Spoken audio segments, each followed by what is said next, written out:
Yeah, it is almost summer and I can't wait to do some ribs. So that's what we're gonna be doing tomorrow.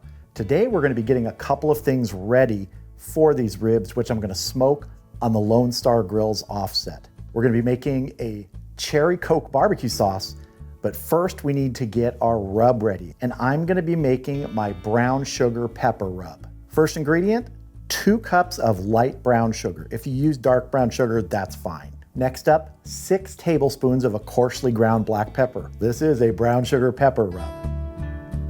We've got 4 tablespoons of smoked paprika, 2 tablespoons of granulated garlic, and 2 teaspoons of kosher salt. Just want to get in here and mix everybody together. First with this little whisk, then I'm going to put a lid on here and give it a good shake. And we're gonna be doing 3 racks of ribs, St. Louis cut pork spare ribs. This should be plenty of rub for that. If I have any left over, I'll just put it in a container and use it next time. Now lid on and shake.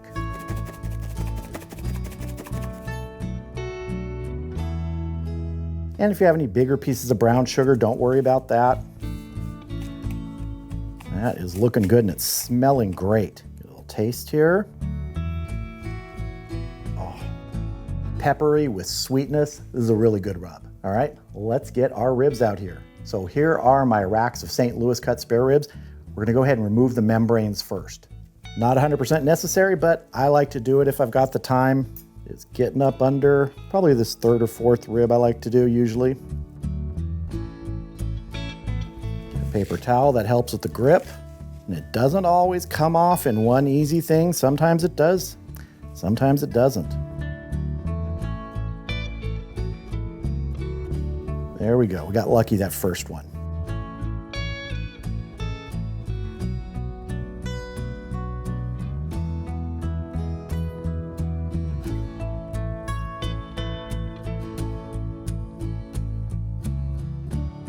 Two done. And there's plenty of moisture on these ribs, so we don't need a binder. And I'm just gonna sprinkle the rub with my hands. Not even gonna put it in a shaker.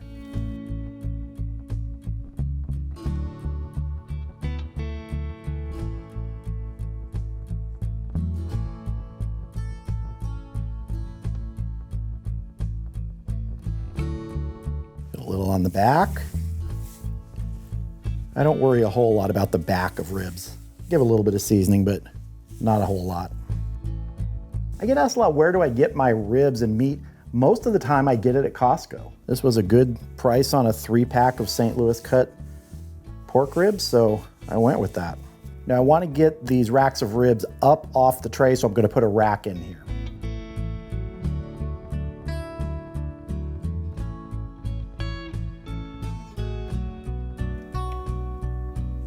And there'll be a little overlapping here to get everybody to fit, but that's all right. All right, these are going in the refrigerator just like this overnight, and we're gonna move on to making our barbecue sauce for tomorrow.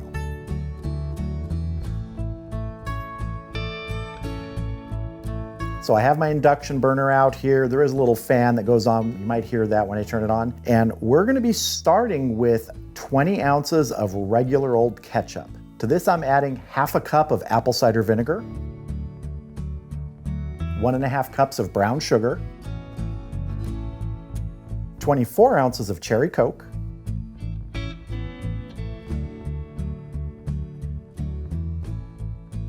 and honestly, you could use any number of different kinds of soda in here. I've done this with Dr. Pepper, with root beer. The base recipe is the same. You're just adding the soda for different flavors. I'm gonna add 2 tablespoons of a brown mustard, ½ a teaspoon of granulated garlic, ½ a teaspoon of a coarsely ground black pepper, ½ a teaspoon of chili powder, and we're gonna add 10 ounces of molasses. We might be standing here for a while as the molasses come out. I'm gonna give this a stir here before we turn on our heat. And what we're gonna be doing is bringing this to a simmer and letting it go for 20 to 30 minutes to reduce and for all those flavors to come together. Now on my induction burner, that's probably gonna be power level 2 or 3. You just have to adjust whatever your heat source is. If it's on a regular stove with a gas burner, you want to bring it to a simmer. And every couple of minutes you want to stir because there's a lot of sugar in here and we don't want to burn it. That's why it's the lower flame, the simmer we're going for.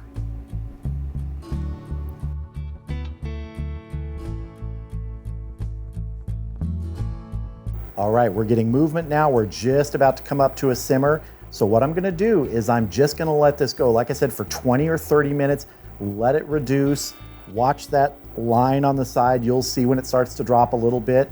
That's gonna concentrate the flavor. So I'll bring you back here when we are done simmering.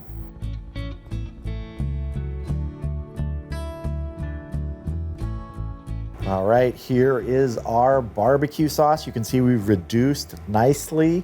I'm actually gonna let this go for about another 15 minutes. Then when it's done, I'm going to take it off the heat, let it cool completely. It's gonna go into a container and it'll be perfect for our ribs tomorrow. So next time I see you, we'll be out at the grill.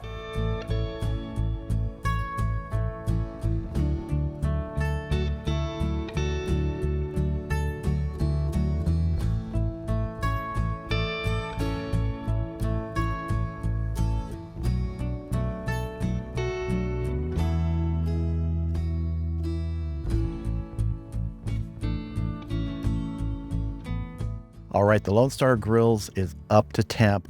My target today is 250 to 275. I've got about a half a gallon of water in the cook chamber. This unit can have water right at the bottom there, and we're burning hickory today. So let's go ahead and get our ribs on.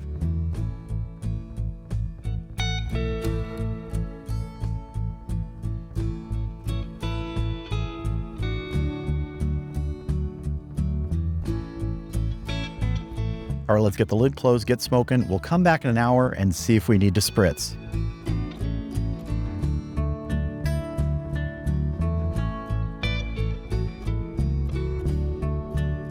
All right, we've been going for an hour. We've been holding right in that 250, 275 range.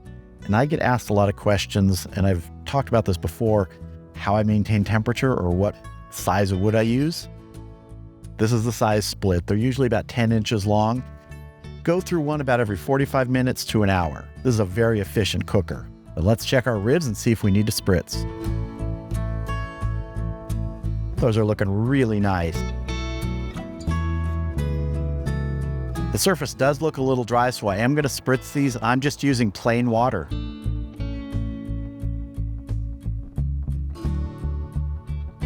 All right, let's get these closed up and keep smoking. My plan is at the 2-hour mark is to wrap these, give them a little bit of sauce in there, some moisture, and then let those go for 2 hours wrapped before going back on an hour unwrapped. As always though, doneness will be determined by tenderness. And today I may even take these a little beyond the normal tenderness I like, which is bite off the bone tender. These may be a little closer to fall off the bone, but we'll see. So I'll see you back here in an hour when the plan is to wrap these.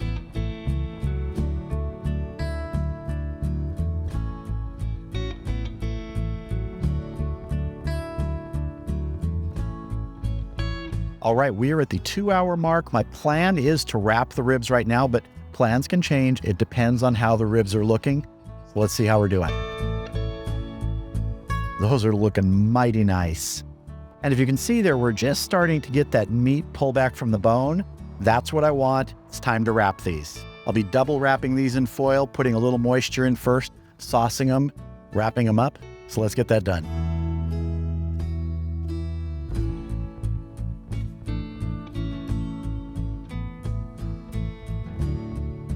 Sauce on here.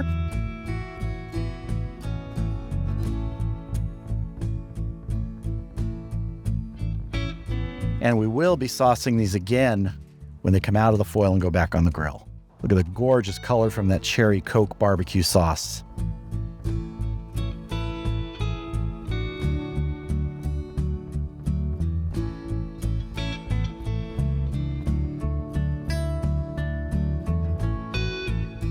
One down, 2 to go.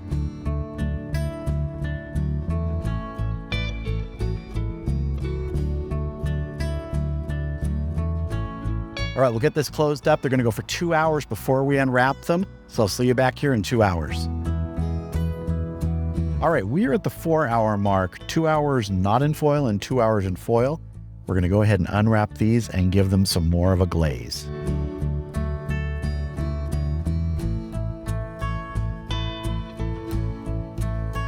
They're smelling great, I can tell you that. Oh yeah, look at that. We have some major tenderness going on here. It's back on.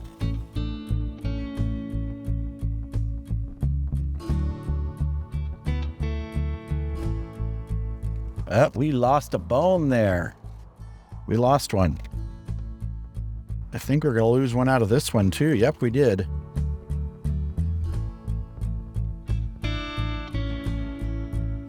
Pour some sauce in here.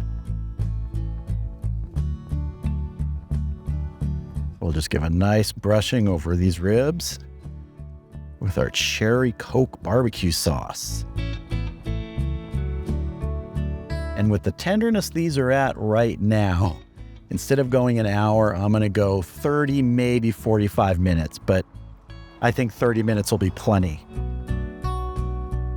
So we're gonna let this go then for about 30 to 45 minutes, then they'll be coming off, we'll be going inside and having a taste. All right, we've been going 30 minutes with the sauce after we were in foil, total 4.5 hours. Let's take a look, but I'm certain these are coming off. Oh my. Yeah, there's nothing more to do out here. These are going inside and we're gonna have a taste. So here is one of our racks of ribs. Now, the dilemma I always face when I'm cutting ribs is I always mess up the bone angle. I'll just try and cut it and I'll hit the bone rather than go alongside the bone. The easiest way is to turn it over, get your board all messy with barbecue sauce. I don't really care about that, but these just look so good and they smell great. I wanna try and cut from the top, so I'm gonna do my best here. We'll see what happens. That one's got a lot of an angle on it. All right, there we go. Let's see. Oh yeah. Here we go. Oh man, that is good. Wow. And it's not too fall off the bone. It's actually fairly close to bite off the bone, a little more tender than I usually do, but I'm liking it. That rub, which you might think is too peppery, is really mellowed, obviously by the brown sugar, but also by the cooking process. And you get just a nice hint of it along with the sweetness. And that cherry Coke barbecue sauce, this is killer.